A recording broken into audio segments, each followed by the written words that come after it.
Hi guys, welcome back to the MBA podcast.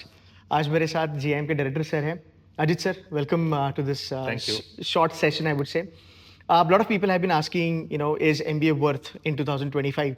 So I thought probably director sir is the best person to address this, because as an influencer हम कितना भी बोले, बच्चे definitely want to hear you out. So according to you, sir, coming straight up to the point, is it really worth doing MBA in 2025? I'm surprised that question comes at all because I think our economy is doing well. Right. And with the economy doing well, there's a lot of need for great leadership. Hmm. And the leadership pipeline comes from business school. And so we've seen both in terms of the number of applicants. We've had again a massive increase in the number of applicants. We This are at year? an all-time high. Yeah, this year, last year, both the years. Great. We have a very healthy pipeline. So in fact, we're increasing the number of seats that we have on the program. Okay. And we are totally going to be across our programs, across all full-time programs. We have 660 students we are admitting this year because the need is there of the industry is quite high. Okay. The other good part is that, look, till a year and a half back, IT was in a slump. Yeah.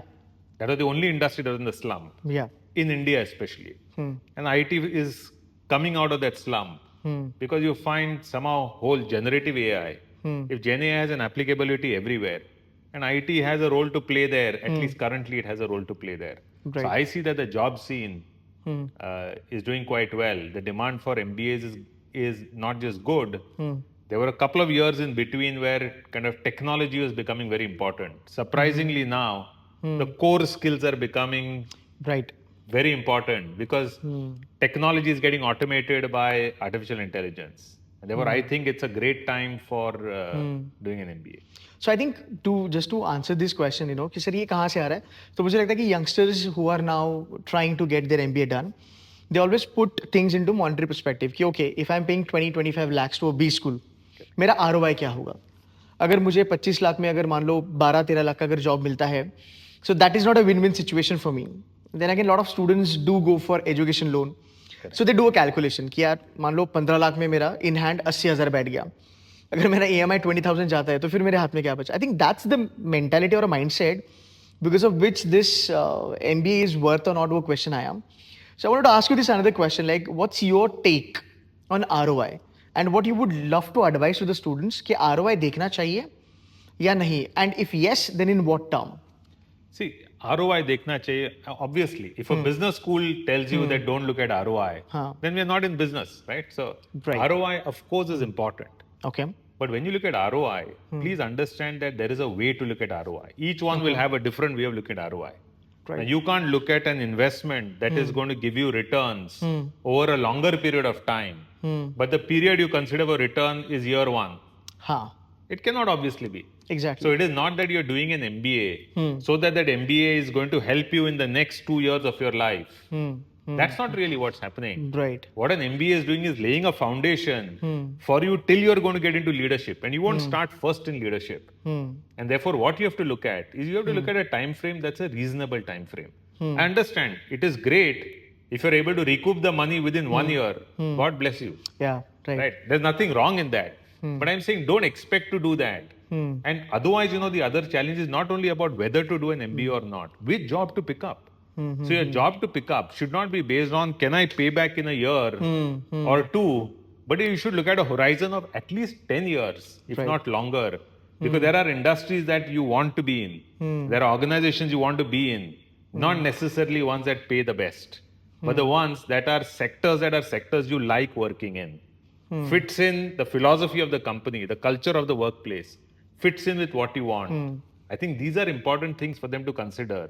And of course, your choice of B school. So an ROI is important, but you have to look at an ROI with a time frame. 10 years of horizon. Otherwise, you'll make wrong decisions because you'll go at a place where maybe the education is not going to be great, or by education, I don't mean the B school alone. The kind of learning you'll have in your initial years will really pave the way for the future for you. All right. So now coming back to the ROI thing again, right? How GIM has been able to sort of help students over a period of time. You can give some examples of alumni also. And I think this is something, if you can share with students, they'll be able to understand the brand value of GIM as a brand. Sure. So one of the things that we've been able to do I've been in GIM for a long time. It's more than 2 decades. Right. One thing we've been able to do over a long period of time is kind of build a portfolio of kind of organization and sectors that come and recruit. Okay. So what would happen 20 years back is we had over 50% of jobs going to IT, ITES. Now, out of our entire portfolio, for the PGDM if I take, the largest sector is manufacturing, which is 20%. Okay. BFSI has 20%. Okay. IT has 15%.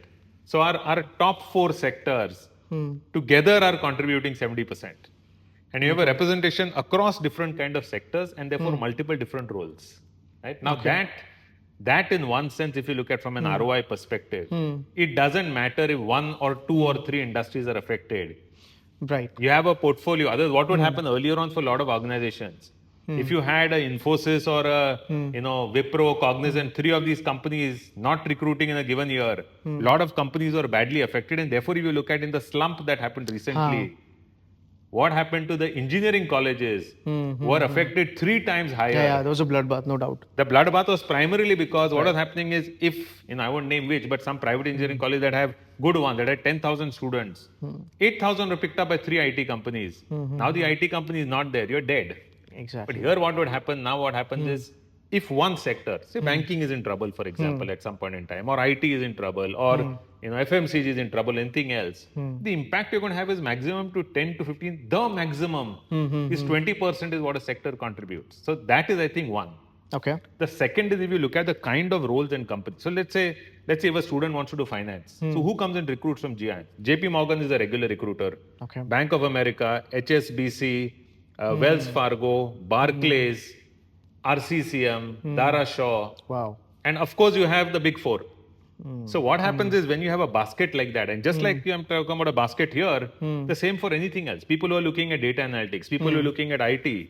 So you have all the major IT companies. Accenture comes here, Cognizant comes here, Wipro comes here. All the major companies are here. Capgemini, all these guys are here. Marketing, all the marketing companies across different kind of sectors. As a result today, and of course, one of the reasons for that is because a lot of leadership roles today we have. So I think last year, the CEO of Mahindra, Finance is a GIM alumnus. The guy who heads, Victoria's Secret entire, the CHRO is a GIM alumni. India Bulls co-founder Gagan Banga is a GIM alumni. Whether GE, Philips, all these companies going, Hindustan Lever, you name the company, BCG, Bain, all of these companies have GIM alumni who are in, senior positions. Perfect. And you would know that for all the leading business schools, close to 70% of your placement is driven by senior alumni from your organization. True that. So I Absolutely. think from an ROI point of view, see, the one of the reasons why I said that our applications are doing really well cannot happen without ROI. True that. So my next question would be, you talked about finance, you talked about consulting. I think students, when it comes to GIM, they look at it as a general management sort of a B school. Yeah. So thanks for clearing that, what sort of recruiters are coming on the campus. Looking at the marketing, right? There is a buzzword called as branding. Yes. You have spent years in branding, sir. Of course. I would love to understand how GIM is a good option for those who really want to, pursue their MBA in branding. Because when you talk about branding, it's MICA that pops up in our mind. So why GIM for branding?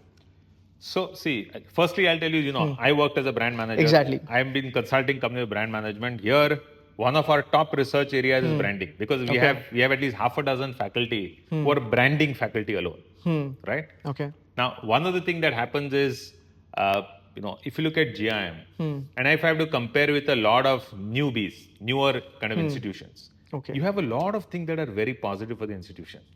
One of the things, if you look at our faculty size, we have 85 full-time faculty, of which 50 and 85 full-time faculty, there are probably not even 10, some of the older IIMs are the only ones. Even if you compare an XLRI, MDI and SPJ, none of them have the faculty size that's our size, right? And these are all trained means, out of the 85, I think 40 of them are from IIMs and IITs, PhDs.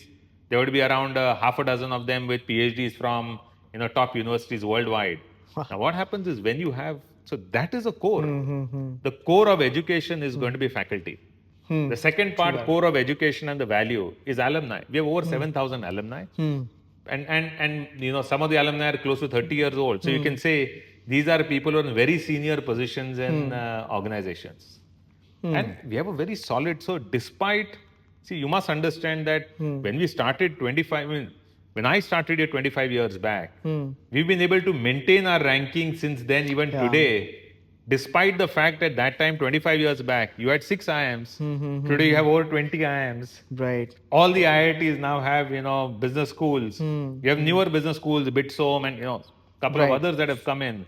Right. And the fact that we are still there, Yeah. despite, and you must understand that for private business schools versus the newer IIMs that come, for example, the money that's spent by the government is huge. Right, sir. But it'll take time till the quality of education they're able to give is the same as compared to, so therefore if you look at alumni success rate, our alumni success rate is, you can only compare with an IIM A, B, C, L, XLRI, MDI, SPGen. That's really where our alumni success rate will kind of. No, I can second that because I've seen GIM from last 10, 12 years. I've seen there are certain companies who will give senior roles to GIM alumni, So I think that's great. But sir, having said that, it's a great institution, great faculties. We do, agree on that front. But students keep on asking me that, sir, now the IIMs are coming up. Yeah. There are baby IIMs. I never compare it with baby IIMs because I think GIM is far better than them. But there has always been a question that, now there are new IIMs and, then there are institutions like GIM who are doing really good. So what sort of an advantage, they would probably have? Or, how do you as a leader look forward to kind of, maintain the ranking and sustain over a period of time? Because students are into that IIM as a tag. So yeah, anything. Of course. See, please understand that whenever you are, whenever you are buying into product or service, there's always a trade-off that you're doing on multiple things, right? So I'll just digress a moment and let me say, if you have to buy a car, while you want the brand of the car, you also want the features of the car. Right. You also want multiple things to be there, right? Right. So therefore, brand does have a role to play. Quality of education is really the bedrock. Right? That's the bedrock of whatever you're going to learn. Your quality of education will ultimately see where you're going to get. It doesn't matter to a recruiter 10 years later what brand you are, you studied from. It matters what is the immediate job you came from. What is the skill set? How can you contribute? And if your foundations are strong, then only this really matters. Right? True that. The second thing that matters there is the network that you're able to bring in. So here you have a network of 7,000 alumni who've been there around for now, over 3 decades. And therefore, that is a network that when you go in, when you say GIM, people know, what, my business school. And, it made a big difference to me. And therefore, I think, it's going to make you're the right kind of person that I can look at. Okay. So I think that is a thing that you will get from strong established institutions Right. that have been able to stay there. So when I'm saying that with all these so many institutions coming up, Right. there have been institutions like us, there were other institutions who are no longer there in the, top institutions. So therefore clearly every student will have to decide on, which sector you want to go to, which institution is better for a sector, for a function, for a particular kind of role. I think those are, those kind of choices need to be made by a student. Perfect. I really want to thank you for taking this question because it was straight up and I was really sure whether you'll be addressing that. A lot of people would dodge this question, sir, because people do not really want to have that cut-to-cut comparison, but I'm really thankful for that. So the last question for the day. Now the season is on. Yeah. Students will be gunning for MBA, 2 saal. And somehow, there is a lot of fun activities in MBA, but kahin na kahin, I feel that academics thoda piche reh jata hai. So what's your advice to the all new aspirants, who are now going for MBA?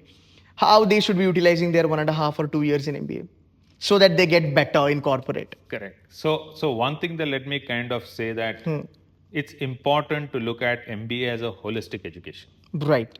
And why a holistic education? Because initially managerial, but later on leadership roles. If you don't have that holistic education, you cannot be someone who's, let's say, a finance bond or a marketing whiz kid, and you're going to become a managing director or a chairman someday. It's not going to happen.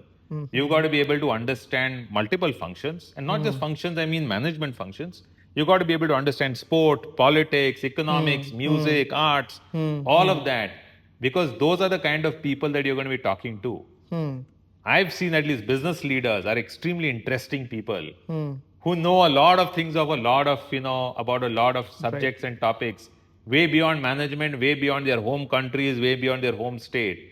And that's only going to happen if you're taking part in, club activities, you're participating in competitions, you're learning a new language, try to learn a, new sport, skill, all of that. And essential to all of this ultimately, none of this can happen by compromising on academics. True that. So for us, one thing that we are very clear about, two things we're very clear about. One of them is the fact that the bedrock of your education is going to be your expertise that you're going to have in the domain that you're interested in. And therefore, if you want a career to become a brand manager, if you're not going to be in love with brands, and if you're not going to be someone who understands brands like the back of your hand, and same with, whether it's equity research, whether it is a data analyst, anything. And therefore, for us, if a student is finding it difficult to cope all the extracurricular and co-curricular with classroom, then the choice is clear. Stop everything else. Concentrate on classroom. Right. We make no compromise on that. So any student who's not, kind of shaping up is a student that we don't want. Okay. Yeah, we don't want. I'm very clear. Straight up. yeah. So if there are aspirants who think they want to come in here and they want to just get by doing this, have a great time, and then they will end up with a job, GIM is not for you. Because feel that it's happening in Goa, so it's going to be chill time. No way. I mean, we want you to do all the other things because it's important for personality development. But primacy will be there for what you're going to learn here. And if you're not going to come out as an expert in the domain that you're interested in, then I don't think you should look at GIM. There are many institutions in India. You have 3,500 business schools. Go to one of them. Perfect. Thank you so very much, sir, for this short session. Thanks. I'm you. sure all My the pleasure. best. And guys, thank you so much, sir. Thanks. And guys, do hit that like button and share this video with your friends. Thank you. Thank you, sir, once again. Thank you. Thanks.